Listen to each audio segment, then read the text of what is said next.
பெரியமானவர்களே, இயேசுவோடு நாம் நிகழ்ச்சியில் 57ஆம் வகுப்பில் சந்திப்பது மிகுந்த மகிழ்ச்சி அடைகிறேன். கர்த்தருடைய வார்த்தை இன்று நாம் பார்ப்போம். பிலிப்பியர் 4ஆம் அதிகாரம் 6ஆம் வசனம்.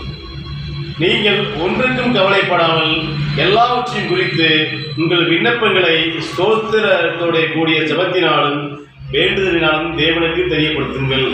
கர்த்தர் மிக ஆழமான வார்த்தையை கொடுத்திருக்காரு. அதாவது நீங்கள் ஒன்றுக்கும் கவலைப்படாதீங்கன்னா எதை பற்றியும் கவலைப்படான்னு சொல்கிறீங்கப்பா.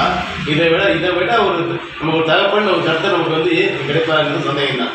உண்மையான ஏசப்பா நம்ம அனுபவிச்சுட்டாருன்னா இந்த வார்த்தை சொல்லுவார். அது பார்த்தீங்கன்னா நீங்கள் எதை குறிச்சும் கவலைப்படான்னு சொல்லியிருக்காரு. அப்படி பார்த்தீங்கன்னா எல்லாவற்றையும் கொடுத்து உங்கள் விண்ணப்பங்களை ஸ்தோத்திரத்தோட கூடிய ஜெபத்தினாலும் வேண்டுதலினாலும் தேவனுக்கு தெரியப்படுத்துங்க. எதுனாலும் முதல்ல யாருக்கு தெரியப்படுத்த சொன்னாரு.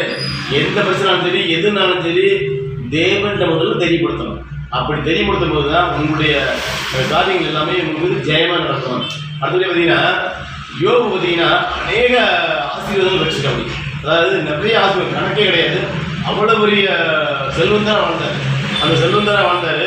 அதே சமயத்தில் பார்த்தீங்கன்னா யோபு எந்த அளவுக்கு ஒரு செல்வந்தராக வாழ்ந்தாரோ அந்த அளவுக்கு அப்படியே பின்வாங்கிட்டார். அதாவது பார்த்தீங்கன்னா அவங்க வாரிசுகள், அடுத்தது அந்த கழுதைகள், இந்த மாதிரி இந்த ஏறு அந்த மாதிரி எல்லாமே போயிடுச்சு. அதாவது ஆயிரக்கணக்கான இருந்துச்சு, எல்லாமே போயிடுச்சு. அவர் சிங்கிளாக இருக்காரு, ஒரே அவர் தான், யாரும் கிடையாது. ஆனால் மனைவி கூட இருக்காங்க. அதாவது பார்த்தீங்கன்னா யோபு கூட இருந்த எல்லாமே போயிடுச்சு, மனைவி தவிர மற்ற எல்லாமே போயிடுச்சு. அதாவது குழந்தைகள் போயிட்டாங்க, ஆடு மாடுகள் போயிடுச்சு, எல்லாம் போயிடுச்சு. அந்த மாதிரி இழந்த ஒரு ஒன்றுமையில்லா செஞ்ச இழந்த சூழ்நிலையில் அவர் தேசபாவத்தின்னு சொல்றாரு. அதாவது கர்த்தர் கொடுத்தார், கர்த்தர் எடுத்தார், அவருக்கே ஸ்தோத்திரம் அப்படின்னு சொல்லிட்டு அவ்வளோ ஒரு தாழ்மையாக இருக்காரு. அப்போ இந்த மாதிரி தாழ்மைக்கு யார் இருக்குது? கர்த்தர் மறுபடியும் அவருக்கு ரெட்டத்தனையான ஆசிரியர் நிறைய கொடுத்தாரு. ஆனால் நீங்கள் இந்த ஃபுல் வீடியோ நீங்கள் பார்க்குற மாதிரி இருந்துச்சுன்னா ஒரு 10 நிமிஷம் பேசிக்கிறோம். நான் யோபு பற்றி சொல்கிறதா இருந்தால் அவங்களுக்கு மணிக்கணக்கில் பேசலாம். அந்தளவுக்கு ஒன்றும் லென்த்தாக பேசலாம். யோபு என்ன பெருசாக இருக்குது. ஏன்னா 1ஆம் அதிகாரம் 42ஆம் அதிகாரம் வரைக்கும் இருக்குது.